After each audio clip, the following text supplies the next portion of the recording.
एक लड़का अपनी बहन के साथ हुए दुष्कर्म का बदला लेने के लिए पूरे 10 साल तक इंतजार करता है। इंतजार इसलिए क्योंकि जिस टीचर ने उसकी बहन के साथ जबरदस्ती अत्याचार किया था, उसकी बेटी के साथ भी वो लड़का वही करना चाहता था जो उस टीचर ने इस लड़का के बहन के साथ किया था।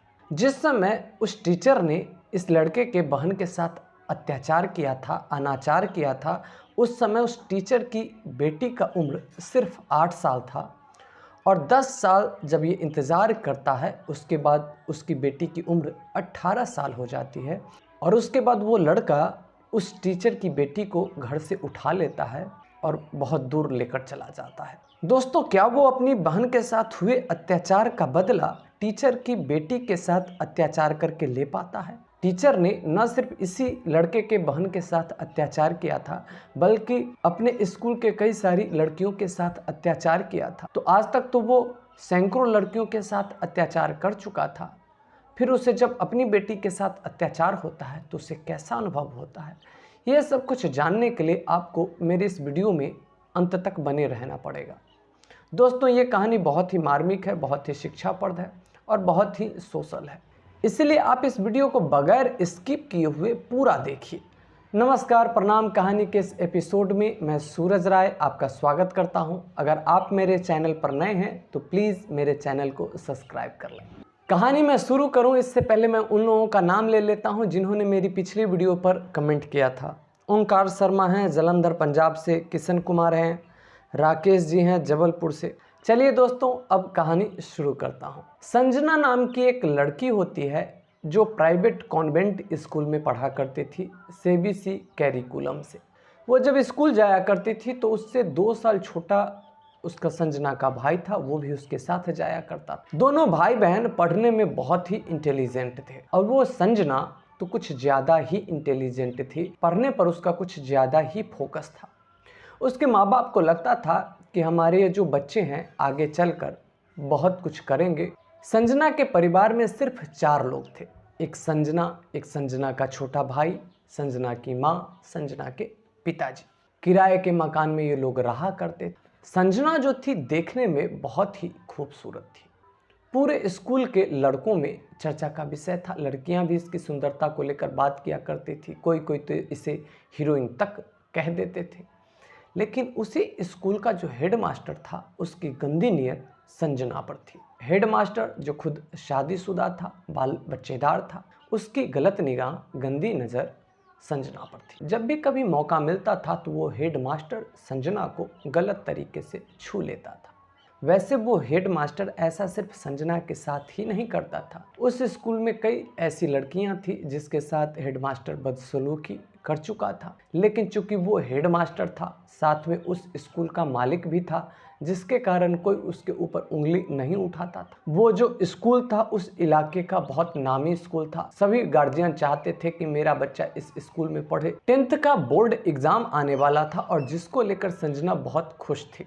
खुश इसलिए भी थी क्योंकि उसका जो सिलेबस था पूरा कंप्लीट था, बहुत ही मजबूती से उसने पढ़ाई कर रखी थी। संजना इस बात से खुश थी। उधर वो जो हेडमास्टर था वो भी खुश था, क्योंकि जब भी कोई बोर्ड का एग्ज़ाम होता तो वो उस हेडमास्टर के लिए एक अवसर के रूप में आता था। क्योंकि दोस्तों, जब भी किसी बोर्ड का एग्ज़ाम होता है, बच्चे एग्ज़ाम देते हैं, जो लिखते हैं पेपर में उसके आधार पर नंबर दिए जाते हैं, लेकिन कुछ नंबर स्कूल के तरफ से भी दिए जाते हैं प्रैक्टिकल का।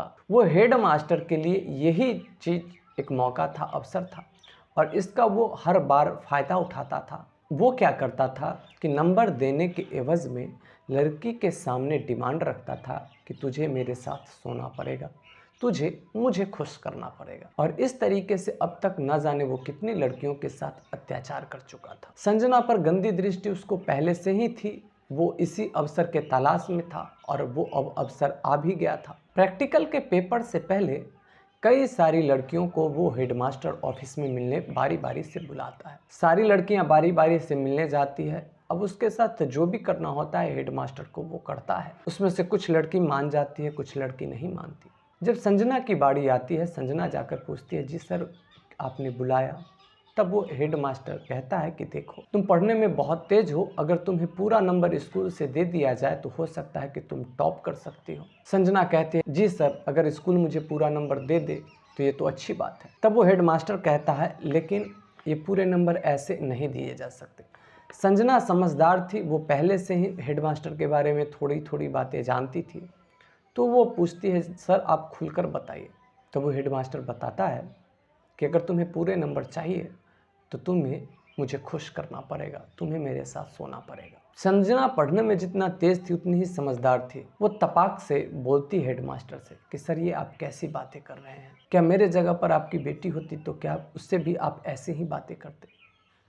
जो बातें आप मुझसे कह रहे हैं कि आपकी बेटी से कुछ ऐसा कोई कहता तो क्या आपको अच्छा लगता? ये बात सुनना था कि हेड मास्टर को गुस्सा आ जाता है और वो एक तमाचा बहुत जोरदार संजना के गाल पर जड़ देता है और कहता है कि तुम्हें ये बोलने की हिम्मत कैसे हो गई? तब वो संजना कहती है कि सर मुझे आपसे नंबर नहीं चाहिए, आपको जितना नंबर देना होगा दीजिएगा, अगर आपको फेल करना होगा फेल कर दीजिएगा, लेकिन मैं आपकी इस बात को नहीं मान सकती। ये कहकर संजना जो ही बाहर जाने लगे त्यों ही संजना का हाथ पकड़ लेता है हेड मास्टर और उसको अपनी तरफ खींच लेता है। हेड मास्टर बहुत दिनों से इसी अवसर के तलाश में था, आज वो इस अवसर को जाने नहीं दे सकता था और वो संजना के साथ ज़बरदस्ती करना शुरू करता है। उसको खींचकर ऑफिस के बगल में जो बेडरूम था वहाँ ले जाता है और संजना से कहता है, तुम्हें नंबर चाहिए हो या नहीं चाहिए हो, लेकिन मुझे तुम्हारा शरीर चाहिए और मैं तुम्हारे साथ ये सब करके ही रहूँगा। संजना अपने आप को बचाने की बहुत कोशिश करती है, लेकिन वो अपने आप को बचा नहीं पाती और वो हेडमास्टर संजना के साथ ज़बरदस्ती व्यभिचार कर देता है। और सिर्फ यही नहीं, इस चीज़ की गुप्त रूप से एक रिकॉर्डिंग भी कर लेता है। उसके बाद संजना को वो एक धमकी देता है और कहता है कि देखो, जो भी कुछ यहाँ पर हुआ है इसकी मैंने रिकॉर्डिंग कर ली है, अगर तुमने इसके बारे में कहीं पर भी बात करने की कोशिश की, किसी को भी बताने की कोशिश की, तो इस वीडियो को वायरल कर दिया जाएगा। उसके बाद संजना डर जाती है, सहम जाती है। स्कूल के तरफ से संजना को ठीक ठाक नंबर दे दिए जाते हैं और संजना अच्छे नंबरों से पास हो जाती है। मामला खत्म हो जाता है। संजना इस बात को ये सोच के भूल जाना चाहती थी कि चलो मेरे जीवन में एक घटना घट गई, एक्सीडेंट हुआ, इसको भूल जाने में ही भलाई है, और वो इसको भूलने की कोशिश में लगी हुई थी। लेकिन फिर से उस हेड मास्टर के मन में संजना के प्रति फितूर सवार हो जाता है और वो फिर से संजना को परेशान करना शुरू करता है। संजना को उस वीडियो का ध्वंस दिखाकर ब्लैकमेल करने की कोशिश करता है। संजना समझ जाती है कि एक बार तो मेरे साथ गलती हो गई, लेकिन अब मैं अगर डरूंगी तो ये ना जाने ये हेडमास्टर मेरे साथ क्या क्या करेगा। वो बिल्कुल ही मना कर देती है। संजना को लगता था अगर इसमें मेरी बदनामी होगी तो इसमें हेडमास्टर की भी बदनामी है, और वो समझ गई थी कि हेडमास्टर ऐसा कुछ भी नहीं करेगा। तो वो हेडमास्टर से कह देती है कि अगर आपको वायरल करना है तो आप कर दो। संजना को इतना विश्वास था कि हेडमास्टर उस वीडियो को वायरल नहीं करेगा, लेकिन वो हेडमास्टर कुछ सनकी किस्म का था और वो क्या करता है, वीडियो एडिटिंग के माध्यम से उस वीडियो में जो हेडमास्टर था अपना चेहरा ब्लर कर देता है और उस वीडियो को वायरल कर देता है, जिसके कारण कोई भी उस वीडियो में हेडमास्टर को तो नहीं पहचान पाते, लेकिन सारे लोग संजना को पहचान जाते हैं। उस पूरे शहर में ये बात आग की तरह फैल जाती है, मीडिया में छपती है। संजना किसी को मुंह दिखाने लायक नहीं थी। संजना के परिवार पर तो एक दुखों का पहाड़ की तरह टूट गया था। आप सोच सकते हैं कि एक जबान लड़की के वीडियो वायरल हो जाए तो लोग कैसी कैसी बातें उस लड़की को कहते हैं, कैसी कैसी बातें उसके परिवार वालों को कहते हैं, आप खुद सोच सकते हैं। लेकिन संजना का जो परिवार था थोड़ा सा समझदार था, तो संजना के माता पिता संजना से पूछते हैं कि बेटी बताओ ये जो वीडियो है कहाँ का है, कैसे है, तुम्हारा किसके साथ संबंध है। तब वो संजना रोते हुए अपनी सारी बात बताती है, हर एक बात खोल खोल कर बता देती है। ये बात सुन के संजना के माता पिता को बहुत दुख होता है, संजना के भाई को बहुत तकलीफ होती है। उसके बाद ये सारे लोग फैसला करते हैं कि पुलिस में चलकर कंप्लेन लिखाया जाए। पुलिस में जाके ये लोग कंप्लेन करते हैं। ये खबर ज्यों ही उस हेड मास्टर तक पहुंचती है तो हेड मास्टर को तो मानो मिर्ची की तरह लग जाती है।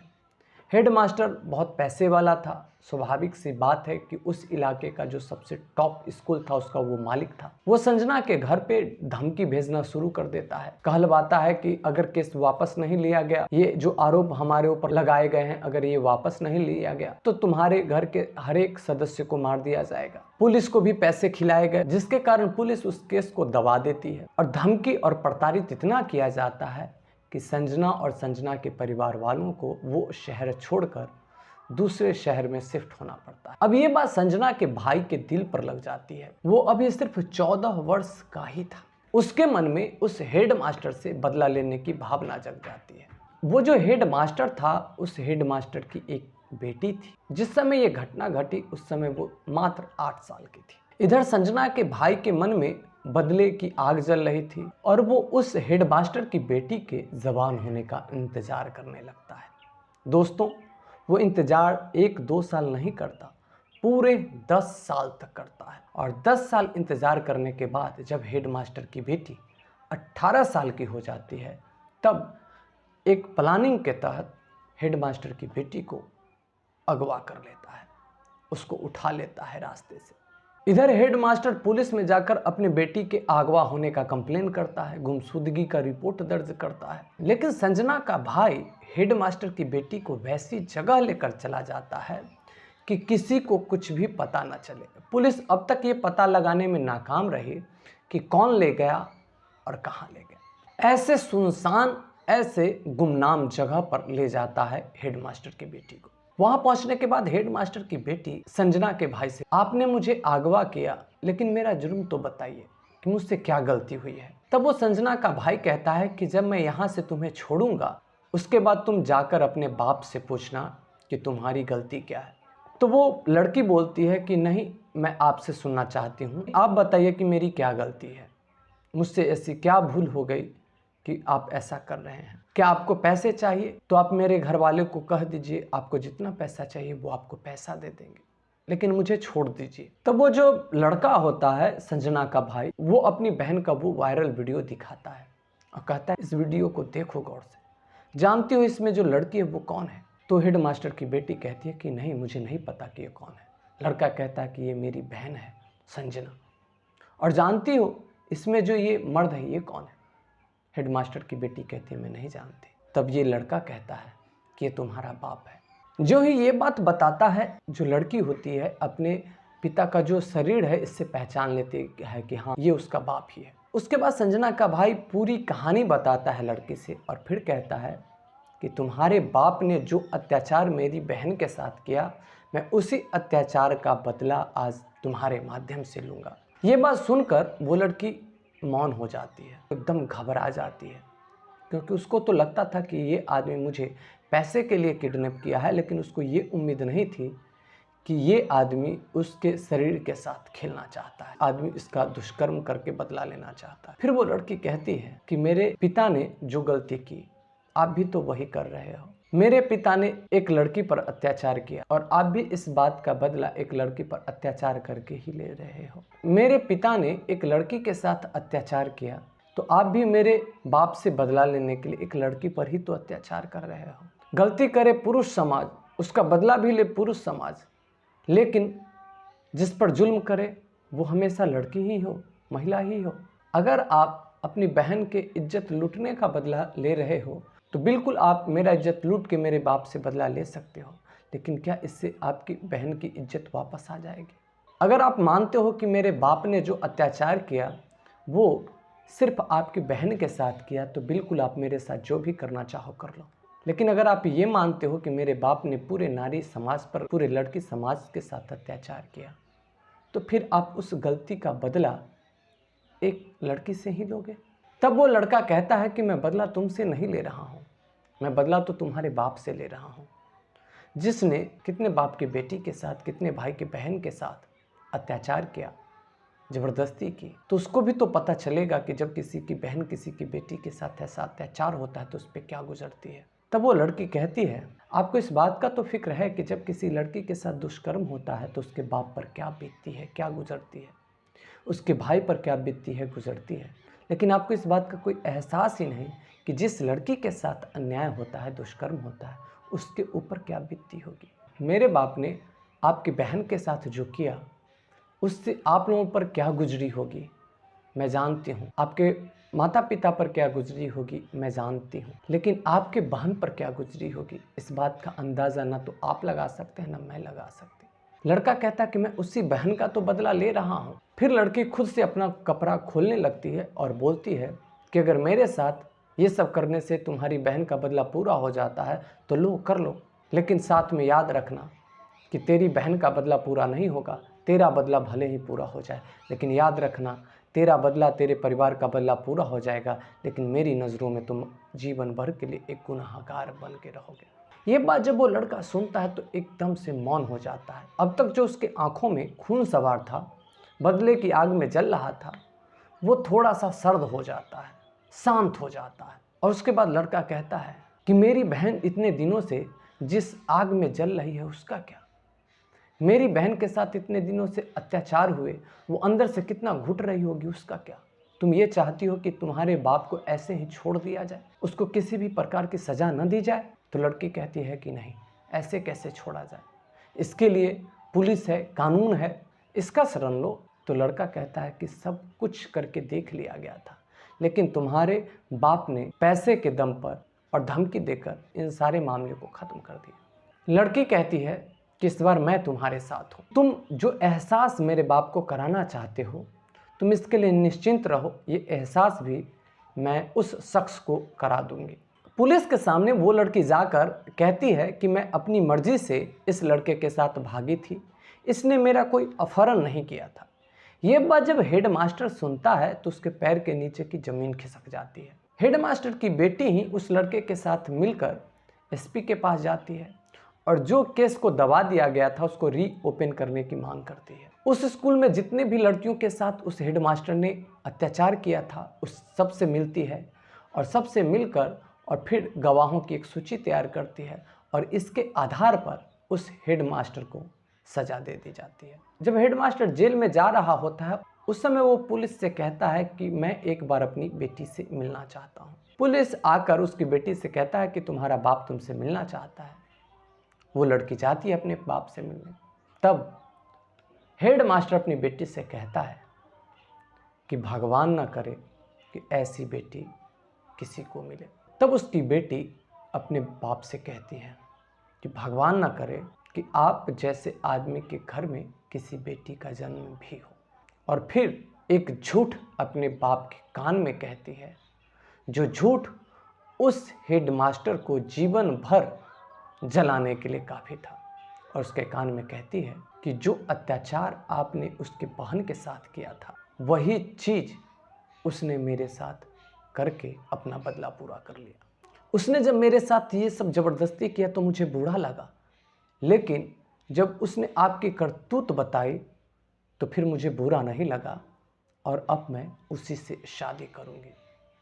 ये जब बात हेडमास्टर सुनता है तो उसके तन बदन में आग लग जाता है, लेकिन वो चाह कर भी कुछ नहीं कर सकता था क्योंकि पुलिस की बेरियों ने उसको जकड़ रखा था और उसके बाद उसको जेल ले जाया जाता है।